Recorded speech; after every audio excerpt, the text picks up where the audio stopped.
Vamos en la copia que tenemos de la Sagrada Escritura, en la carta del apóstol Pablo a la iglesia, a sus amigos en Filipos.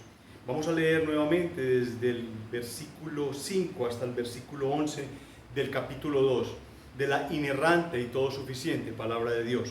Dice así: el cual, siendo en forma de Dios, no estimó el ser igual a Dios como cosa a que aferrarse, sino que se despojó a sí mismo, tomando forma de siervo, hecho semejante a los hombres, y estando en la condición de hombre, se humilló a sí mismo, haciéndose obediente hasta la muerte y muerte de cruz, por lo cual Dios también lo exaltó hasta lo sumo, y le dio un nombre que es sobre todo nombre, para que en el nombre de Jesús se doble toda rodilla de los que están en los cielos y en la tierra y debajo de la tierra, y toda lengua confiese que Jesucristo es el Señor, para la gloria de Dios Padre.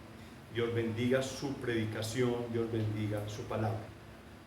Estamos en una porción de la Escritura que hemos llamado humildad y obediencia, y en esta última parte le completamos la imagen y ejemplo de Cristo. Está en un proceso de humillación, por lo que hemos visto la semana pasada.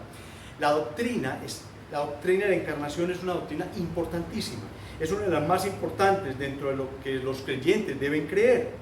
Genera la diferencia fundamental entre una iglesia cristiana real y un grupo de sectas que niegan no solo que Dios, que el Hijo de Dios haya venido a la tierra, sino también que conservó aquella eterna divinidad.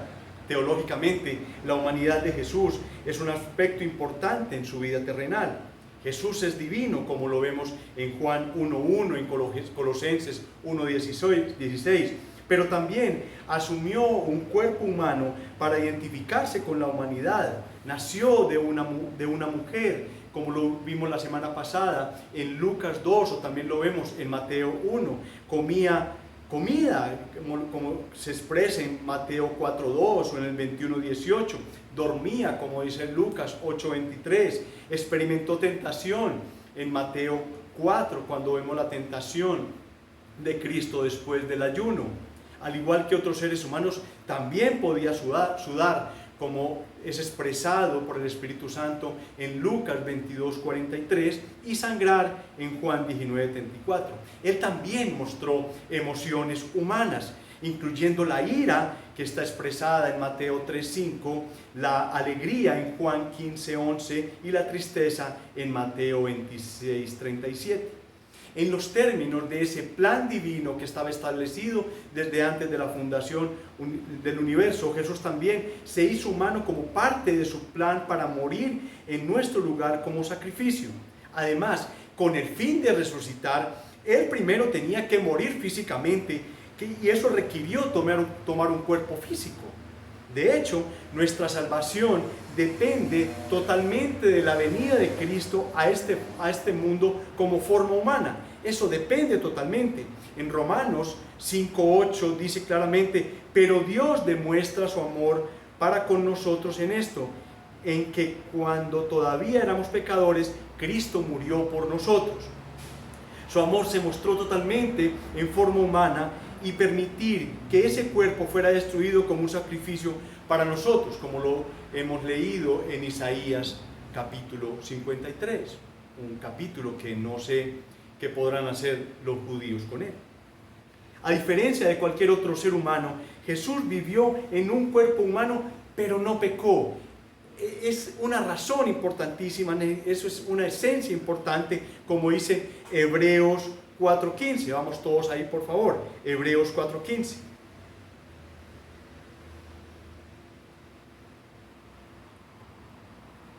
Dice así: porque no tenemos un sumo sacerdote que no pueda compadecerse de nuestras debilidades, sino uno que fue tentado en todo según nuestra semejanza, pero sin pecado. Sin pecado. Él resistió la tentación a la perfección, como les dije ahora en Mateo 4, que fue la tentación por parte de Satanás, revelando toda su deidad, revelando toda su humanidad. La resurrección de Jesús es también única. Él levantó a otros de entre los muertos durante su vida, pero solo Jesús volvió a la vida bajo su propio poder. Es una doctrina importantísima. el apóstol Pablo se refirió a la resurrección como un asunto de primera importancia y escribió en 1 Corintios capítulo 15, versículo 17 lo siguiente: y si Cristo no resucitó, vuestra fe es vana, aún estáis en vuestros pecados. Ese capítulo 15, desde el versículo 1 hasta el versículo 15, demuestra toda la obra de Cristo y nos dice esa reflexión: y si Cristo no resucitó, vuestra fe es vana, aún estáis en vuestros pecados.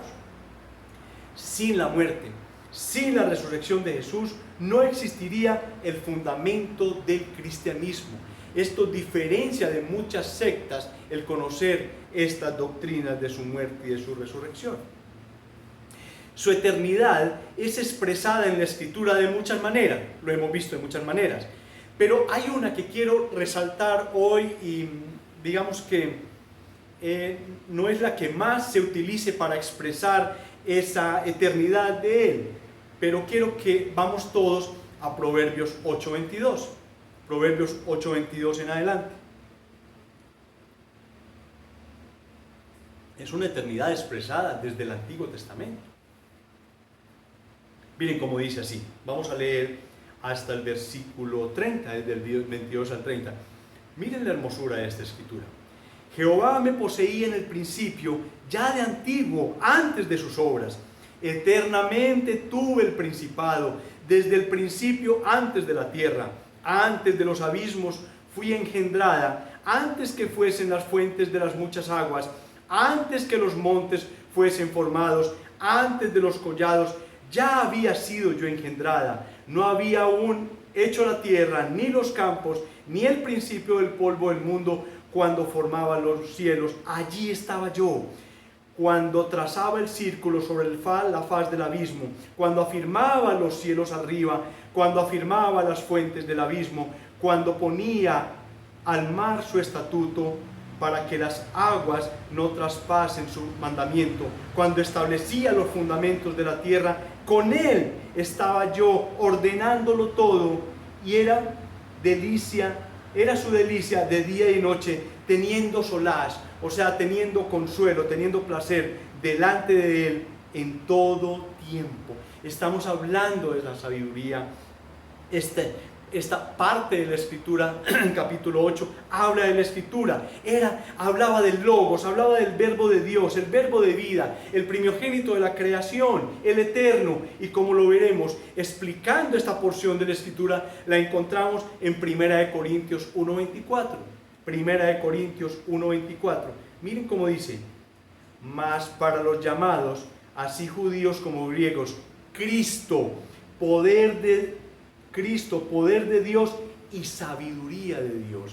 Había una descripción en Proverbios 8 de la sabiduría que era eterna, que la sabiduría estaba desde antes de todas las obras, que la sabiduría estaba ahí cuando Él estaba formando los cielos. Y en el primer capítulo de Corintios, en la primera carta de los Corintios, capítulo 1:24, dice que Cristo es la sabiduría de Dios. Él estaba eterno desde antes, con Él, siempre. Con Él estaba ordenándolo todo.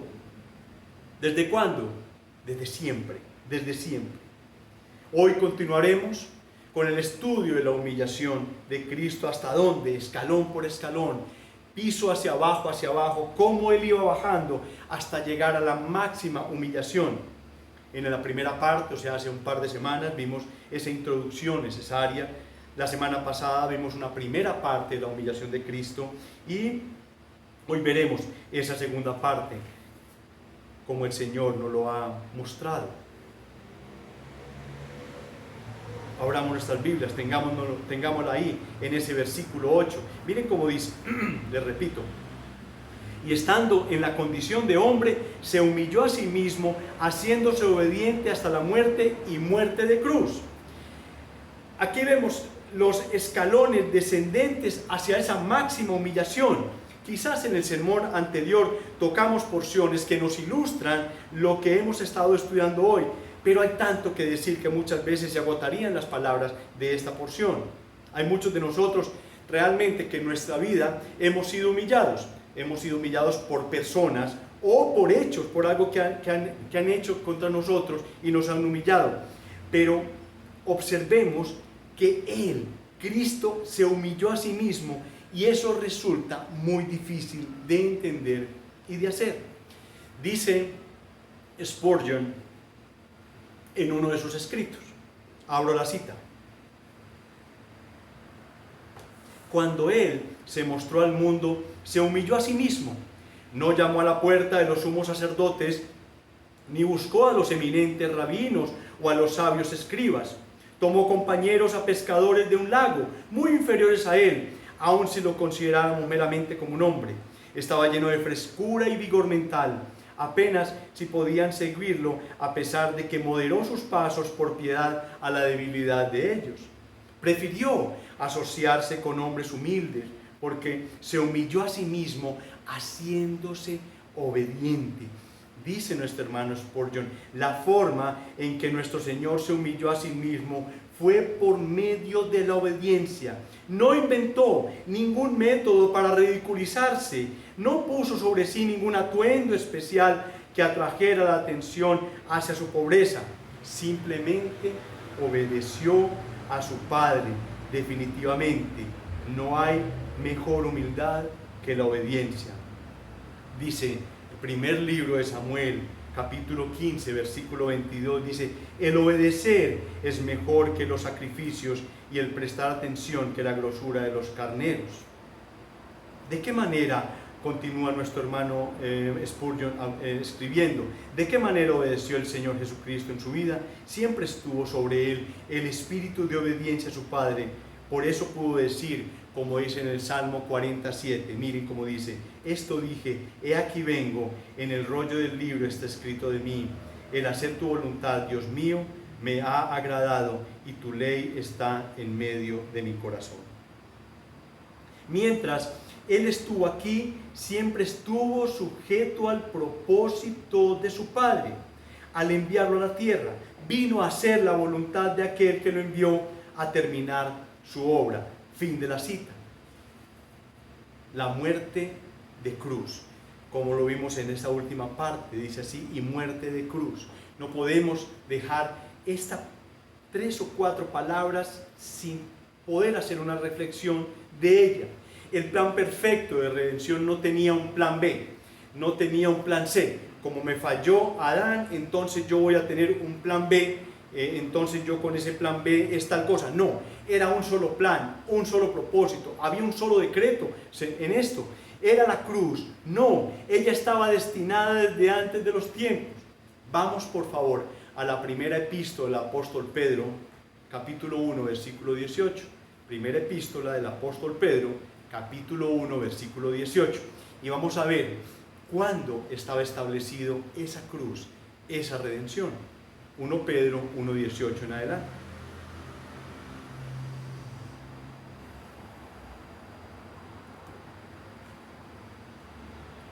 Dice así: sabiendo que fuisteis rescatados de vuestra vana manera de vivir, la cual recibisteis de vuestros padres, no con cosas corruptibles como oro o plata, sino con la sangre preciosa de Cristo, como de un cordero sin mancha y sin contaminación.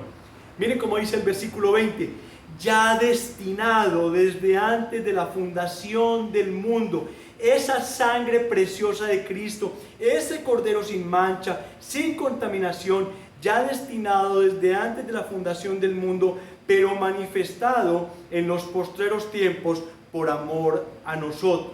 Cristo tuvo vida, Cristo vivió para morir. Ese era el destino, era para morir. Dios, y créanme, algo que yo leí en alguna parte que decía: Dios, antes que dijese sea la luz, dijo sea la cruz. Primero estuvo esa cruz que la misma luz de la creación. Miren, para los santos hombres, escritores del Nuevo Testamento, era, me disculpan la expresión, era relativamente fácil, por así decirlo, el redactar los hechos de la crucifixión, el redactar los hechos de la pasión de Cristo, porque era ya histórico, eso había ya pasado, estaba toda la evidencia, ellos habían sido testigos, ellos habían conocido al Redentor, lo vieron cuando murió, lo vieron cuando resucitó, lo vieron cuando ascendió a los cielos a sentarse a la diestra del Padre. Pero que ese hecho sublime, el Espíritu Santo, lo haya inspirado en santos escritores del Antiguo Testamento, tiene una calidad sublime, tiene una calidad maravillosa, tiene una calidad que, créanme, no tenemos palabras para expresar esa obra, esa revelación del Espíritu Santo en el Antiguo Testamento para eso. Y quizás uno tiene que sumergirse en ese Salmo 22, ese salmo mesiánico, como una descripción exacta de la pasión y de la muerte de Cristo. Pero antes de eso, para entender esto, para tener un sentido mejor que esto, imaginémonos lo siguiente. Imaginémonos, por ejemplo, unos arqueólogos que encuentran un escrito cuyas pruebas o cuyo datado más o menos del año 963 de nuestra era. Unos escritos, algo que encontraron del año 963 de nuestra era, en el cual se describe el asesinato futuro de un líder mundial, un líder que anda en una especie de carruaje extraño al cual le han tirado un pedazo de metal y con él lo mataron. Y esa muerte de ese líder mundial haría una conmoción mundial. Estamos hablando de la muerte de John F. Kennedy. Si 1000 años antes de esa muerte, si hubieran encontrado unos arqueólogos un documento que dijera eso, uno diría, ¿no? ¿Se imaginan esa conmoción? Pues eso pasó. En esa época, de este tema imaginario que estamos viendo, en esa época no había carros, no había armas con balas, pero si encontrara un documento que dijese eso volaría la mente de las personas. Eso es lo que estamos viendo en este Salmo 22.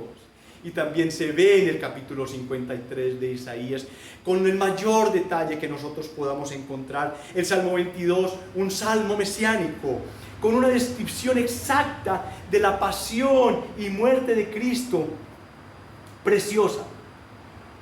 El salmista describió un castigo principal por crucifixión antes de que fuese inventada la crucifixión. Esto era totalmente, volaba a las mentes judías. Se escribió muchos siglos antes de que las mentes depravadas inventaran esta forma cruel y horrible de castigo. Este salmo se escribió muchísimo tiempo antes de que se inventara esa forma de castigo. Nadie había sido jamás llevado a la muerte por crucifixión en la época del rey David. El método judío de ejecución era el apedreamiento, era apedrear a las personas hasta conseguirle la muerte. Los romanos fueron los que copiaron esta forma de crucifixión, esa forma de tortura de los cartagineses que lo inventaron para producir una muerte dolorosa, una muerte cruel en lo más posible. Antes del Evangelio, que lo registra a sí mismo, el Salmo 22 y Isaías 53 describen la crucifixión de Jesucristo más exactamente que el mayor detalle en el resto de la Escritura. Solo en Cristo podemos encontrar al único que experimente el cumplimiento perfecto revelado en esa canción hebrea, ese Salmo 22. Vamos todos, por favor, a ese Salmo 22 para que tengamos la proporción de lo que significa ese ir a la cruz del Calvario. Eso que dice acá, y haciéndose obediente hasta la muerte y muerte de cruz. No podemos evadir esa pequeña porción de la Escritura. Salmo 22, versículo 1. Luego iremos al versículo 2.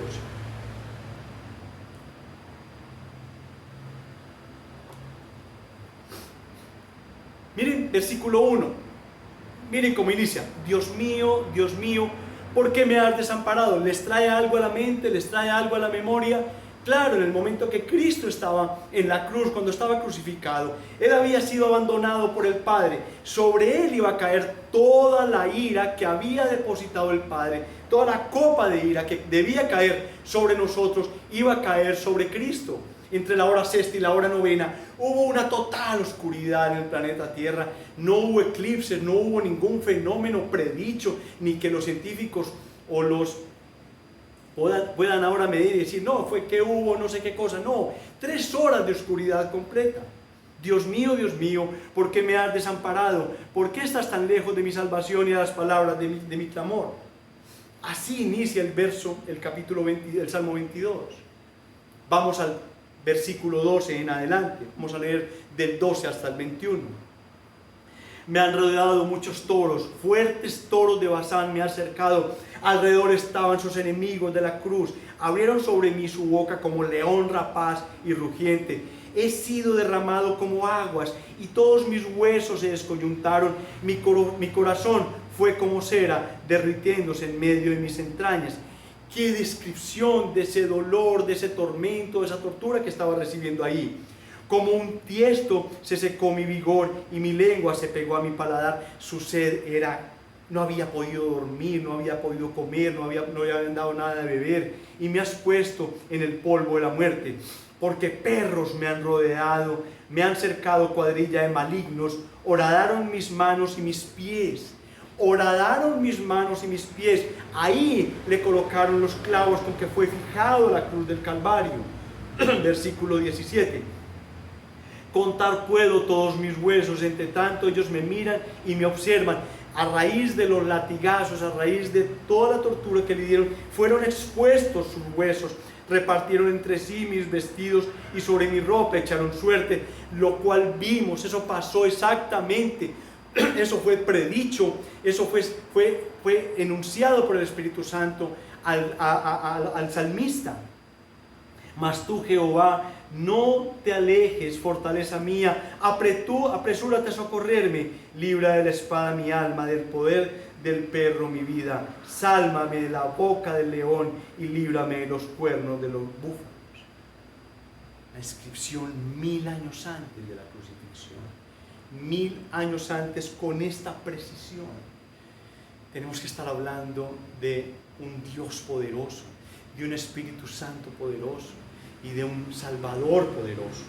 Había una gran deuda acumulada de muchas personas, de todos aquellos escogidos por el Padre, que nadie hubiera sido capaz de pagarla. Y por eso el Hijo de Dios, en el cumplimiento perfecto del tiempo, se hace hombre, vive la vida perfecta y obediente que nosotros debimos haber vivido y que no lo pudimos hacer por culpa del pecado, y sufre la muerte que todos y cada uno de nosotros merecíamos por haber infringido la ley de Dios. Esto lo he repetido muchas veces, pero tiene que quedar fijo en nuestras mentes, o aquellas personas que no conocen la obra de Cristo tienen que entender lo sublime, grande, único que ha sido esta obra.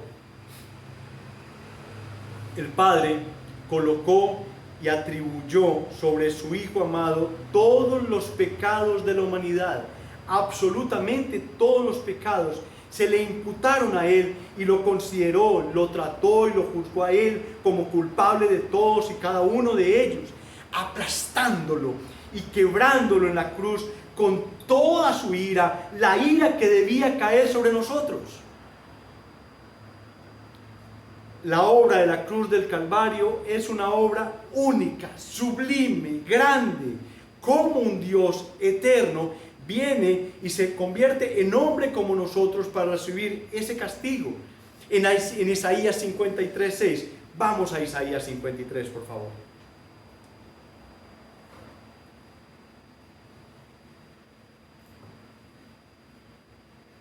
Isaías 53:6. En la semana, por favor, reflexionen sobre ese Salmo 22, reflexionen sobre Isaías 53. Estamos en diciembre, un momento en que la gente celebra el nacimiento de Jesús. Y sin meternos en otras arandelas extrañas, todos celebramos, estamos felices por el nacimiento del Señor. El Señor pues no dejó establecida su fecha de nacimiento, ni solamente se dejó establecido el lugar y de quién iba a nacer. Isaías 53 dice: todos nosotros nos descarriamos como ovejas, cada cual se apartó por su camino, mas Jehová cargó en él el pecado de todos nosotros. Esto lo dijo el profeta Isaías, inspirado por el Espíritu Santo, 750 años de que esta situación ocurriera. Y miren el versículo 10a de este mismo capítulo 53. Con todo eso, Jehová quiso quebrantarlo, sujetándolo a padecimientos. Esa ira que tenía Dios por el pecado del ser humano, esa ira tenía que apagarse, y la derramó sobre su Hijo. Ahora, en esta obra maravillosa, Dios puede decir que Él es un Dios de amor. Dios es un Dios de amor. En todo lo que hemos visto acá, se muestra el amor de Dios. ¿Por qué? Porque salvó al pecador, porque entregó a su Hijo para salvar al pecador, para reconciliarse consigo mismo. Y también vemos un Dios lleno de santidad. Estamos viendo en la escuela bíblica los atributos de Dios. Por favor, véanlo, están grabados en el canal, cójanlos uno a uno. Tenemos un maestro que es Esteban, que se ha dedicado a extraer de la Escritura y de escritores y de gente que ha estudiado lo mejor para entregarlo a nosotros. Miren esa parte donde dice la teología propia, para que se deleiten de los atributos de Dios. Pero fuera que Dios es amor, Dios es santidad al juzgar y condenar el pecado de una vez y para siempre. Esa obra en la cruz, hasta la muerte y muerte de cruz, ¿qué hizo? Hizo que los pecados se juzgaran y se condenaran una vez y para siempre. Es imposible que la gente pueda perder la salvación después de que la gente ha sido salvada, de que la gente está inscritos en el libro de la vida, luego de que hay una fiesta en el cielo, como lo dice en el libro, en el Evangelio de Lucas. Luego de todo eso, que la gente pudiera perder la salvación. No, es imposible. No te dejes manipular por lo que dicen aquellas personas que puedes perder la salvación. Es completamente imposible. Es rebajar la obra de Cristo en el Calvario. Es decir, que tú te salvas por obras. Y es imposible, la salvación no es por obras. Si alguien te dice que la salvación se puede perder, es porque la salvación es por obras. Y miren, vamos todos por favor a Zacarías capítulo 3 versículo 9. Zacarías 3:9. Acabo de decir que un Dios de santidad al juzgar y condenar el pecado de una vez y para siempre. Y miren lo que dice Zacarías en el capítulo 3 versículo 9.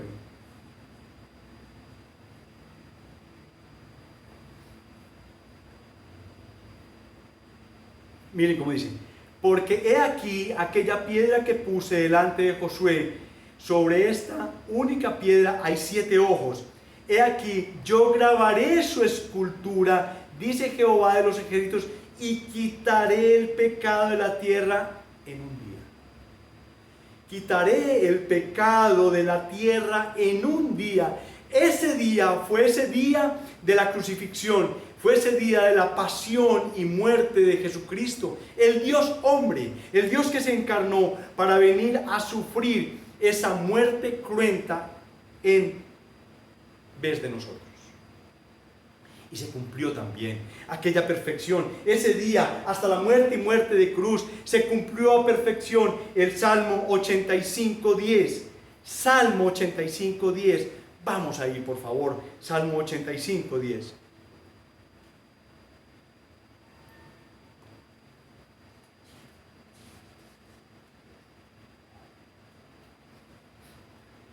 Dice así: la misericordia y la verdad se encontraron, la justicia y la paz se besaron. Era necesario que fuera 100% Dios, quien fuera a esa cruz del Calvario, fuera 100% Dios, para que tuviera ese sacrificio un valor infinito. Miren, es imposible que nosotros podamos pagarle a un Dios infinito el pecado que nosotros hubiéramos acumulado en nuestras vidas. Es completamente imposible. Se necesitaba que fuese quien muriera, tuviese un valor del mismo tamaño o superior a esa situación. Teníamos a Jesucristo, un Dios hombre, 100% Dios. Ese valor infinito tenía que cubrirse, pero también que fuese 100% hombre. ¿Por qué? Porque ya que el hombre cayó, ya que el hombre desobedeció a Dios, el hombre merecía morir. Ese plan es perfecto. Ese plan inició con el nacimiento de ese bebé, pero fue establecido desde antes de la fundación del universo. Vamos todos a Hechos 4:12. Hechos 4:12. Dice así: y en ningún otro hay salvación, porque no hay otro nombre bajo el cielo dado a los hombres en que podamos ser salvos. Y posiblemente la semana entrante vamos a hacer un más énfasis en este capítulo 4 de Hechos, en su versículo 12. Es el único nombre. No existe ni Buda, ni Siddhartha, ni Alá, ni ningún otro nombre que Dios haya dado para salvación. Ni la Virgen María, ni el Padre Marianito, ni la Madre Laura, ni ningún santo creado por los hombres tiene esa capacidad bajo el cielo para darnos salvación, para que podamos ser salvos. Es el nombre de Cristo. Es el nombre de Cristo. Si tú has depositado tu salvación en alguien que no es Cristo, te vas a ir al infierno. Si has depositado tu salvación en manos de la Virgen María, tú te vas a ir al infierno, porque no está establecido por ahí. En Hechos, capítulo 4, versículo 12, dice que el único nombre dado bajo el cielo para salvación es Jesucristo. Ese es el mensaje del Evangelio. Ese es el poder de Dios. Y vamos a llegar a la última humillación, a la suprema humillación. Esto es algo que sobrepasa nuestro entendimiento muchas veces. Ese fin supremo, no, esa última humillación no es por nosotros, no es por los pecadores, no es por Él, no es por Cristo mismo, no es. ¿Dónde está ese próximo, el cercano escalón descendente? Y miren cómo dice: siendo Dios, desciende infinitamente de categoría sin dejar de ser Dios, y se hace criatura. Se hizo hombre igual que nosotros, como hombres, y siendo hombre baja una escala más, se hace siervo de los hombres, se hace siervo de los hombres. O sea, como lo vimos la semana pasada, se hace un esclavo de nosotros, casi que con un valor o sin valor ínfimo.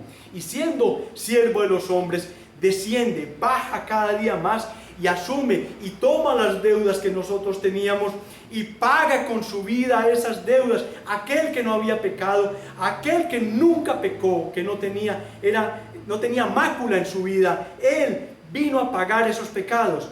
¿Y dónde está ese escalón donde Él bajó más? En el versículo 11, miren cómo dice el versículo 11: y toda lengua confiese que Jesucristo es el Señor, para la gloria de Dios Padre. Para la gloria de Dios Padre, por lo cual Dios lo exaltó hasta lo sumo, le dio un nombre sobre todo nombre, le dio un trono sobre todo trono. Sin embargo, ¿quién se llevará toda la gloria? ¿Quién se llevará todo el reconocimiento cósmico, universal que está pasando ahí? Cuando todos los hombres nos reunamos, que va a ser una sola reunión de los hombres de todos los tiempos, de toda la humanidad, que nos reuniremos todos delante de Dios. Solamente se llevará la honra el Padre. Cristo sufrió, Cristo padeció, Cristo se encarnó. No fue el Padre, no fue el Espíritu Santo el que lo hizo. Solo una de las tres personas de la Trinidad se convirtió en uno de nosotros, en carne y hueso como uno de nosotros, y murió por nuestros pecados. Solo tenemos ese sustituto. Sin embargo, aun cuando Él sea el centro de la coronación, aunque delante de Él toda rodilla se doble delante de Él, toda lengua confiese que Él es el Señor, todo el mundo, toda la humanidad entera se arrodille delante de Él, toda la gloria de ese evento se la va a llevar el Dios Padre. Ese es el último escalón. ¿Saben por qué? Porque Él padeció, aunque Él fue el Cordero inmolado, aunque Él tendrá las marcas de la aflicción, ni por un instante en la eternidad, Jesucristo se jactará de lo que hizo. Nunca se jactará de lo que hizo. Él seguirá siendo aquel siervo humilde, aquel, a pesar de tener el trono, de tener la coronación, Él, siendo humilde, ese mismo Dios sentado en el trono, fue el que lavó los pies de sus discípulos, aquel que también lavó con su sangre los pecados de todos nosotros. Ni por un instante se jactará de eso. Él lo hace, es para manifestar la gloria del Padre. Ese es el último escalón de su humillación. Todo, absolutamente, era para el Padre. Era su humillación máxima, el Padre. Hermanos, amigos, el fin viene pronto. El fin viene pronto. Veremos a nuestro Salvador. Sonará la final trompeta. Vendrá como un rey. Vendrá como un rey, como el Rey de reyes y señores de señores. Pero todo ese evento, toda la majestad de ese evento es para la gloria del Dios Padre. Vendrá como, para unos será como un juez, para otros será juez y fiscal.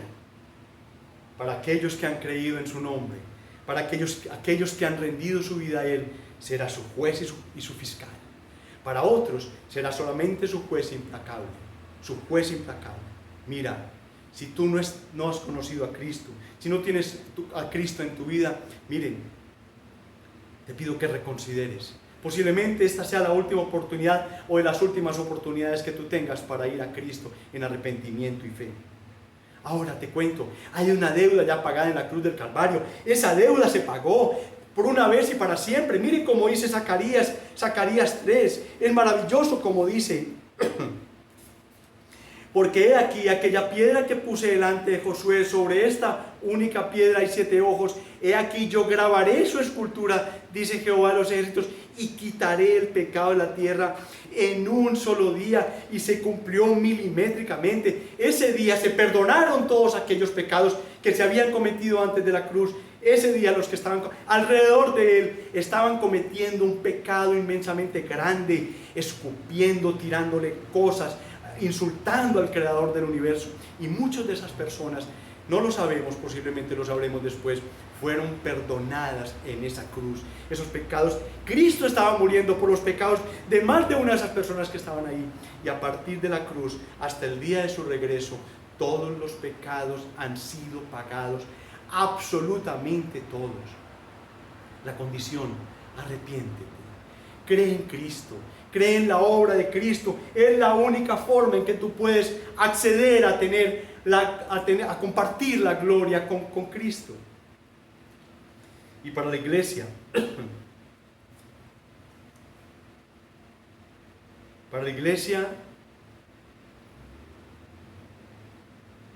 es importante que la iglesia no tome en vano las palabras de la cruz, que no tome en vano esto que nosotros hemos visto hoy. No subestimemos la cruz del Calvario, ni subestimemos el Evangelio. Y una cosa bien importante, no demos por hecho el Evangelio. Tenemos que expresarlo, tenemos que enunciarlo. Esto que dice ahí, esto que acabo yo de decirles, la única forma en que la gente puede salvarse es predicarles el Evangelio. Lo he dicho durante todos estos días, porque este es un mensaje evangelístico. No puedo salirme del libreto. Esto que estamos viendo aquí, entre el versículo 5 y el versículo 11, es un mensaje evangelístico, como lo vamos a concluir la semana entrante, si Dios nos regala la vida. Dentro de 8 días vamos a ver cómo terminamos esta porción y vamos a ver de qué manera el Señor nos está diciendo que esto es evangelístico, que es una tarea que tenemos cada uno de nosotros. Les pido, mis hermanos, que me acompañen a orarle al Señor.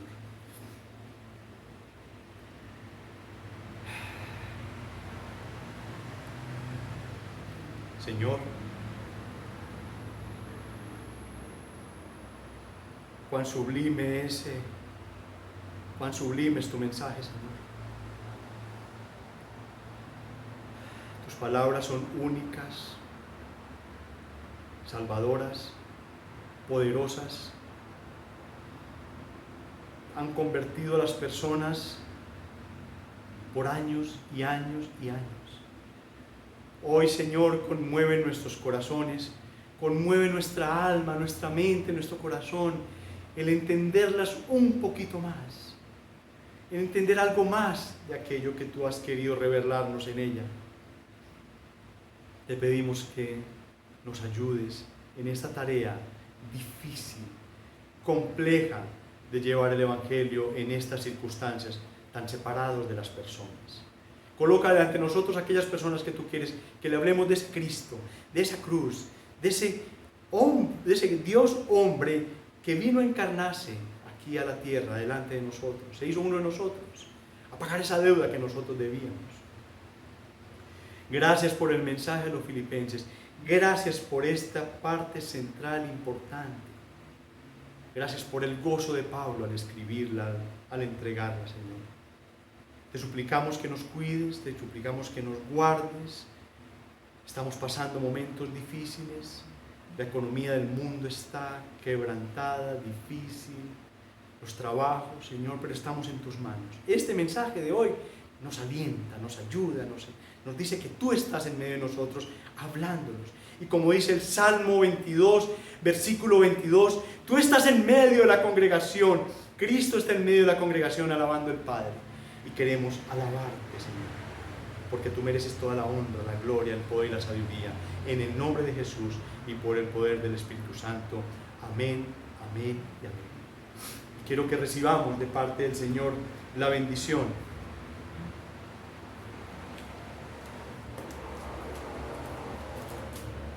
Dice así la bendición del Señor. Dios tenga misericordia de nosotros y nos bendiga. Haga resplandecer su rostro sobre nosotros, para que sea conocido en la tierra tu camino, en todas las naciones tu salvación.